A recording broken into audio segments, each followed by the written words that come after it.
Last year, ang pinakang una kong pinagawa sa mga magjo-join ng 364-day challenge ay linisin ang emails nila. I remember somebody commenting me, 25,000 daw talaga siyang nilinis dahil. Hindi ko muna pinakita tong trick na to kasi gusto kong masanay kayo na inaayos at nililinis manually yung emails ninyo. However, you can actually manage your emails in your inbox in such a way na automatic na pupunta siya doon sa specific label na yon. Naalala ko lang ito because kanina may nag-comment sa live ko, sabi niya, hindi daw para sa kanya yung VA work, ano daw bang ibang pwede niyang gawin na role. And I was like, girl, kung hindi mo kayang gawin yung VA as in administrative work, baka hirapin ka sa ibang roles. Kasi lahat halos ng roles na i-offer mo as a freelancer, kailangan marunong kang gumamit ng administrative. As in, inbox management daw siya nahirapan. So sabi ko, teka wait, babalikan ko yung pinakang unang-unang task talaga ng 364-day challenge, which is yung paglilinis ng inbox. Pero this time, meron na tayong shortcut. Naalala ko to, si Daniel nga sabi niya, doon sa task number 1, I labeled my old emails, pero sobrang dami na pala, kaya I decided to make a new one.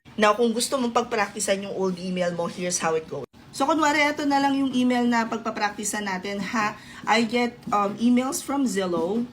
Zillow is a website na ginagamit ng karamihan ng real estate agents para mag-market ng mga bahay na ibinibenta nila. And one of my clients, pina-forward niya yung mga emails from Zillow to my email para hindi na siya mahirapan na i-manage pa yung inbox niya. Ako nang bahalang mag-address ng lahat na pumapasok doon. Since pinakang importante is yung emails na pumapasok galing Zillow, naka-auto-forward na siya sa akin. Ako naman, ayoko nang naka-clog yung email ko. So, ang ginagawa ko is yung mga ganitong emails, filter ko sila. And this is how I do it. Pipindutin ko lang to para ma-check kahit alin doon sa email ng Zillow. I-click ko tong tatlong dot pagkatapos itong filter messages like these. It will open this pop-up. Click ko lang yung create filter. Para hindi na siya mag-appear sa inbox ko, i-click ko lang yung skip inbox, archive it. I-click ko yung apply the label, pagkatapos choose label. But instead of isama siya sa ibang labels, all I have to do is click on new label. Instead of isama siya sa ibang label, ilalagay ko na siya ng as bagong label tapos lalagay ko listings.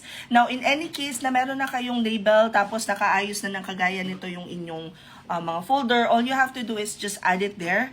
And then kung gusto nyo mag-create ng subfolder, pwede nyo namang i-click yung next label under. In the meantime, pasimplihin muna natin. Click lang natin yung create, pack. Check and make sure that all information is correct and then click on create filter.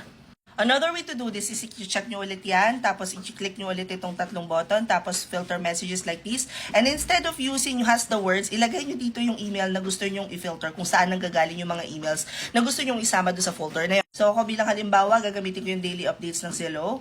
Click on create filter. Ganun ulit, skip the inbox, apply the label, and then listing. Click on create filter. Since marami-rami na nasa inbox ko ng ganung email, i-click ko na rin tong also apply filter to 9 matching conversation. And voila, pag-click ko ng listings, makikita ko na lahat ng emails nandito na siya sa isang folder. Super easy to manage na kapag gano'n kasi kapag mag-shift na ako or mag-work na ako para doon sa particular client na yon or kailangan ko nang i-check lahat ng listings na pumasok for the day, isang puntahan na lang ako sa folder, wala na akong i-delete pa sa inbox, gano'n. Hope this helps. Comment any questions you guys have about working from home, follow from or work from home. Chismis, bye!